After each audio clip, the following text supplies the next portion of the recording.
slides in, the quiet hiss of a chemical promise, and suddenly the hunger that has defined a lifetime begins to fade. But as the waistline shrinks, something else happens. The face, the very seat of our identity, begins to hollow. The eyes sink into darkened orbits, and the skin, once vibrant, begins to drape over a vanishing frame like a silk cloth over a skeleton. We call it OZEMPIC face, but what we are really witnessing is a modern transformation of the soul. Why do they keep going? Why do the warnings of friends and the mirror's own testimony fall on deaf ears?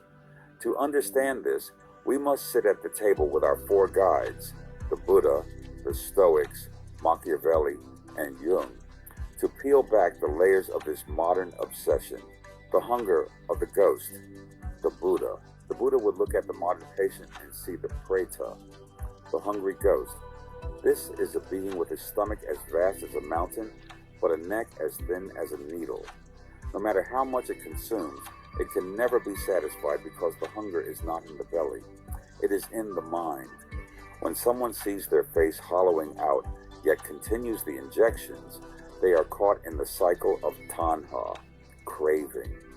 This is not a craving for health, but a craving for a self that does not exist.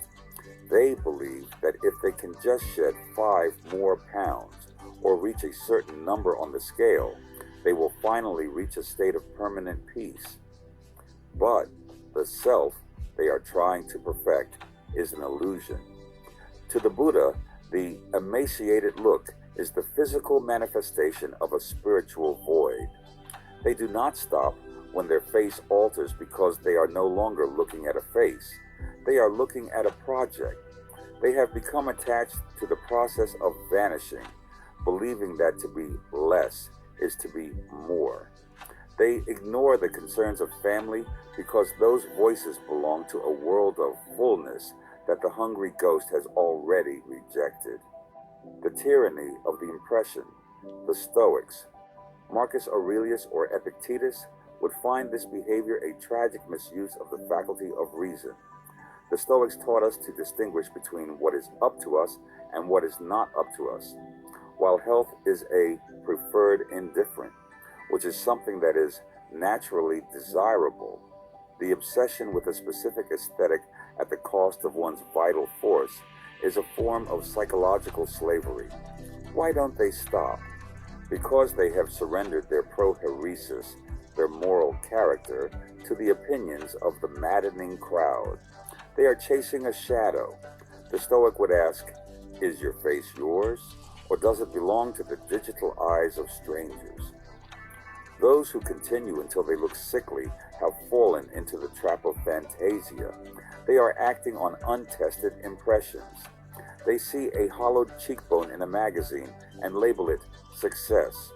When a friend says, "You look tired," the distorted mind translates this as, "You look thin," and thinness has become their highest virtue. They have forgotten that the only true beauty is a soul in harmony with nature. To hollow out the face to satisfy a vanity is to declare war on the body that nature gave you. The price of the mask, Machiavelli. Machiavelli offers a colder, more pragmatic lens. He understood that humans are governed by appearances. Everyone sees what you appear to be, he wrote. Few experience what you really are. In the high-stakes game of social status, thinness is currently the ultimate currency. It signals wealth, access, and the discipline of a conqueror. To the person on the medication, the Ozempic face is a battle scar. It is the price of admission into a higher social caste. Why don't they stop? Because in the Machiavellian world of social survival, looking haggard and elite is safer than looking healthy and common. They are willing to sacrifice the fortress of their own health to maintain the reputation of being thin. They ignore their family because they believe their family doesn't understand the war they are fighting for social relevance. They are playing a game of optics, and in that game, the person who looks the most transformed is the one who has won, regardless of the biological cost. The shadow in the mirror, Carl Jung. Finally, we turn to Jung, who would see in this emaciated look the terrifying power of the shadow and the anima/animus. When a person continues to wither away, despite the alarm of others, they are no longer in control of their own psyche. They have been possessed by an archetype. This is the puer aeternus, which is Latin for the eternal youth who refuses to grow up and accept the gravity of aging. Or perhaps it is the shadow taking its revenge. By starving the body of its vitality, the individual is subconsciously punishing themselves. They do not see the ghastly look because their imago, their internal mental image, is completely decoupled from reality. Like the bulimic, they are trapped in a mirror phase gone wrong. The more they lose, the more the shadow whispers that they are still too much. The face becomes a mask, a persona that has grown so tight it is beginning to crush the person underneath. They cannot hear their family because they are listening to the archetypal voice of the perfected human, a godlike figure that requires the sacrifice of the flesh to be realized. The truth of responsibility, we must be honest, to reach the point where one's face looks shattered or emaciated and still call it progress, is a failure of self-governance. It is a choice to prioritize a digital image over a biological reality. People are responsible for themselves, yes, but when the self you are responsible for becomes a stranger in the mirror, you have lost the path. You're no longer the sovereign of your life. You are a subject to a chemical and a trend.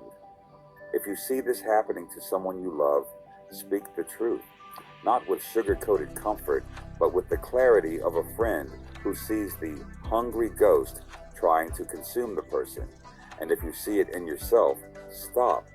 Look past the scale and the social media likes.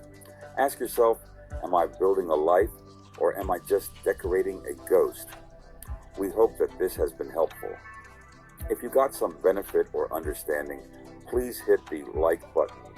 Subscribe and comment if this talk opened up something in you. We are here to serve. See you on the next Fab Four video.